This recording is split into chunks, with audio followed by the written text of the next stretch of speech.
Halo teman-teman, kembali lagi di kelas ekonomi. Nah, untuk pembelajaran kita pada hari ini adalah mengenai pembangunan ekonomi.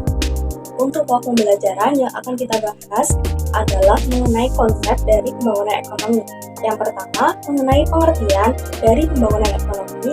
Kedua, perbedaan dan persamaan pembangunan dan pertumbuhan ekonomi. Ketiga, perencanaan pembangunan ekonomi. Keempat, indikator keberhasilan pembangunan ekonomi. Kelima, kebijakan dan strategi pembangunan ekonomi. Dan yang terakhir adalah dampak pembangunan ekonomi. Mari kita bahas satu persatu. Apa itu pembangunan ekonomi? Pembangunan ekonomi adalah sebuah proses yang bertujuan meningkatkan pendapatan per kapita penduduk di sebuah negara dalam jangka panjang yang disertai dengan perubahan fundamental dalam struktur ekonomi dan pemerataan pendapatan bagi penduduk suatu negara. Nah, jadi pembangunan ekonomi itu suatu perubahan yang terjadi secara terus-menerus melalui serangkaian kombinasi proses untuk mencapai lebih baik dengan pendapatan per kapita yang terus-menerus berlangsung dalam jangka waktu yang panjang. Kemudian, perbedaan dari pertumbuhan dan pembangunan ekonomi. Perbedaan dari pertumbuhan dan pembangunan ekonomi adalah yang pertama, pembangunan ekonomi bertujuan untuk peningkatan kualitas hasil produksi. Sedangkan pertumbuhan ekonomi adalah kenaikan jumlah hasil produksi berupa barang dan jasa. Yang kedua, pembangunan ekonomi fokus pada kenaikan jumlah GNP, presentasinya lebih besar daripada jumlah penduduk. Sedangkan pertumbuhan ekonomi, kenaikan jumlah GNP dari tahun ke tahun dan memperhatikan apakah kenaikannya lebih besar atau lebih kecil daripada kenaikan jumlah penduduk. Kemudian yang ketiga, pembangunan ekonomi, peningkatan GNP dari tahun ke tahun disertai perubahan struktur ekonomi dari tradisional menjadi modern, serta ditandai dengan perkembangan iptek. Kemudian pertumbuhan ekonomi, kenaikan GNP dari tahun ke tahun tidak disertai dengan perubahan struktur ekonomi dan perkembangan iptek. Yang keempat, pembangunan ekonomi, kenaikan GNP disertai dengan peningkatan kesejahteraan masyarakat, pemerataan pendapatan, dan pertumbuhan jumlah penduduk. Sedangkan pertumbuhan ekonomi, kenaikan GNP tidak disertai dengan peningkatan kesejahteraan masyarakat. Selanjutnya mengenai persamaan dari pembangunan dan pertumbuhan ekonomi adalah yang pertama, keduanya merupakan kecenderungan di bidang ekonomi. Yang kedua, pertumbuhan dan pembangunan ekonomi, pokok permasalahannya sama, yaitu besarnya pendapatan per kapita. Yang ketiga, pemerintah memerlukan dukungan rakyat. Dan yang terakhir, keduanya berdampak kepada kesejahteraan rakyat. Kemudian ada perencanaan dan pembangunan ekonomi. Yang pertama, perencanaan pembangunan ekonomi adalah awal dari membangun ekonomi menjadi lebih baik dari tahun sebelumnya. Jadi dalam hal ini membenahi pembangunan ekonomi menjadi lebih baik. Kemudian yang kedua, setiap negara memiliki perencanaan pembangunan ekonominya sendiri. Dan yang ketiga, di Indonesia sendiri perencanaan pembangunan nasional tertuang dalam Undang-Undang Nomor 25 Tahun 2004 tentang Sistem Pembangunan Nasional atau SPPN. Kemudian, apa saja sih indikator yang dapat digunakan untuk mengukur keberhasilan ekonomi?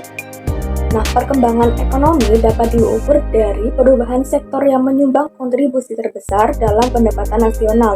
Contohnya, pergeseran dari sektor pertanian menjadi sektor produksi. Yang kedua, pendapatan per kapita. Pertumbuhan ekonomi erat kaitannya dengan pendapatan per kapita. Jika pendapatan per kapita naik, pasti disebabkan oleh perekonomian yang stabil. Maka pasti kesejahteraan di negara tersebut akan terjamin. Kemudian yang ketiga adalah Indeks Pembangunan Manusia atau IPM. IPM ini menjelaskan bagaimana penduduk dapat mengakses hasil pembangunan dalam memperoleh pendapatan, kesehatan, pendidikan, dan sebagainya. Indeks ini dibentuk oleh 3 dimensi dasar, yakni umur panjang dan hidup sehat, pengetahuan, serta standar hidup layak yang dapat dilihat dari pendapatan per kapita, angka harapan hidup, dan durasi sekolah. Kemudian, faktor yang mempengaruhi pembangunan ekonomi adalah yang pertama, ada sumber daya manusia, kedua, sumber daya alam, ketiga, sumber daya modal, keempat, ilmu pengetahuan dan teknologi atau iptek, yang kelima adalah budaya. Yang pertama adalah sumber daya manusia. Nah, sumber daya manusia yang berkualitas dengan pengetahuan dan keterampilan yang baik akan memberikan produktivitas yang tinggi pula, sehingga mendorong pembangunan dan pertumbuhan ekonomi jangka panjang. Kemudian yang kedua adalah sumber daya alam. Umumnya, negara yang sedang dalam tahap perkembangan sangat bergantung pada sumber daya alam dalam pembangunan negaranya. Kemudian yang ketiga adalah sumber daya modal.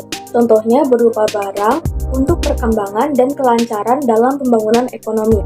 Sebab barang modal ini juga bisa untuk meningkatkan dan memperbaiki produksi.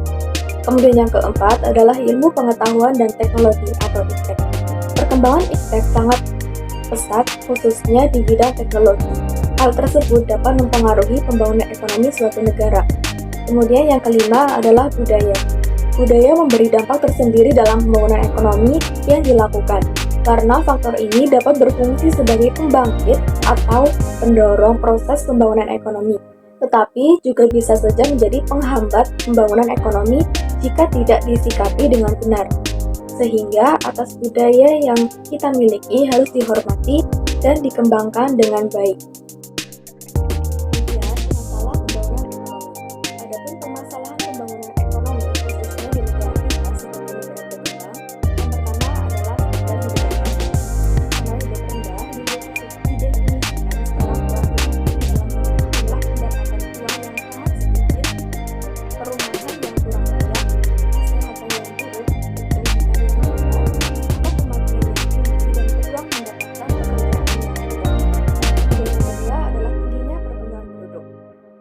Ketiga, tingginya pengangguran.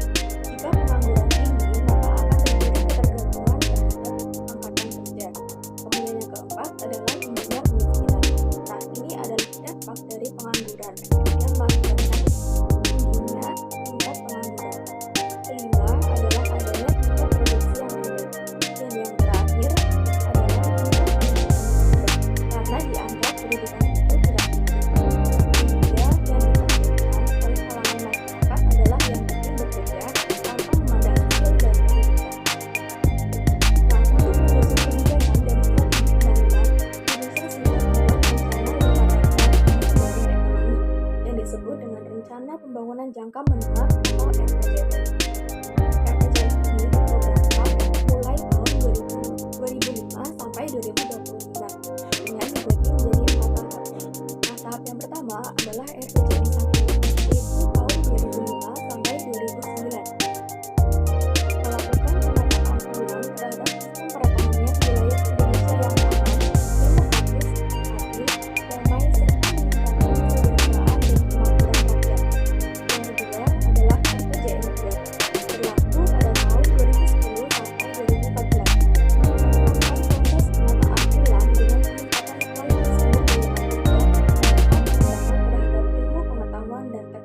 Atau iptek.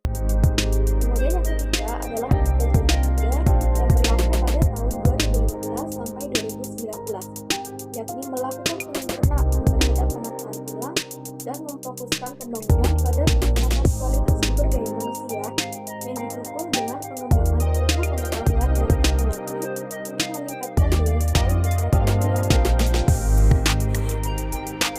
Kemudian RPJM 4 yaitu berlaku pada tahun 2020 sampai 2025, mencapai Indonesia yang mandiri, maju, adil, dan makmur dengan mencapai tingkat tertinggi dari daya saing kompetitivitas ekonominya yang didukung oleh pengembangan teknologi dan sumber daya manusia yang kompeten dan berdaya saing. Selanjutnya, apa dampak dari pembangunan ekonomi? Untuk dampak positifnya, yang pertama adalah pelaksanaan perekonomian itu akan berjalan lebih lancar dan mampu mempercepat pembangunan ekonomi. Yang kedua, dimungkinkan terciptanya lapangan pekerjaan yang dibutuhkan oleh masyarakat, sehingga mengurangi tingkat pengangguran. Dengan terciptanya lapangan pekerjaan, secara langsung akan berpengaruh untuk memperbaiki tingkat pendapatan nasional. Yang ketiga adalah adanya perubahan struktur perekonomian dari sektor agraris menjadi sektor ekonomi industri, sehingga kegiatan ekonomi yang dilaksanakan oleh negara akan semakin beragam dan dinamis. Yang keempat, pembangunan ekonomi akan menuntut kualitas sumber daya manusia, sehingga dimungkinkan jika kualitas sumber daya manusia meningkat, maka dimungkinkan ilmu pengetahuan dan teknologi juga meningkat sehingga semakin meningkatkan kesejahteraan masyarakat. Nah, dampak negatif dari pembangunan ekonomi antara lain yang pertama adalah pembangunan ekonomi yang tidak terencana dengan baik akan mengakibatkan adanya kerusakan lingkungan. Yang kedua, industrialisasi mengakibatkan berkurangnya lahan pertanian. Industrialisasi yang muncul akibat pembangunan ekonomi akan mengurangi lahan pertanian, karena biasanya lahan pertanian akan digusur menjadi lahan industri. Kemudian yang ketiga adalah tersingkir atau hilangnya habitat alam, baik alam hayati maupun alam hewani. Yang ketiga adalah terjadinya pencemaran air, udara, dan tanah akibat ketidakdisiplinan manusia maupun akibat dari industrialisasi yang tidak bertanggung jawab. Kita harus manfaatkan secara benar dan menggunakannya secara bijak tentang pembangunan dan pertumbuhan ekonomi agar dampaknya dapat bermanfaat bagi kelangsungan hidup suatu negara. Nah, sekian pembahasan materi mengenai pembangunan ekonomi. Untuk mengingat-ingat kembali mengenai materi tadi, kalian bisa mengerjakan kuis yang sudah tersedia. Selamat mengerjakan dan sampai jumpa!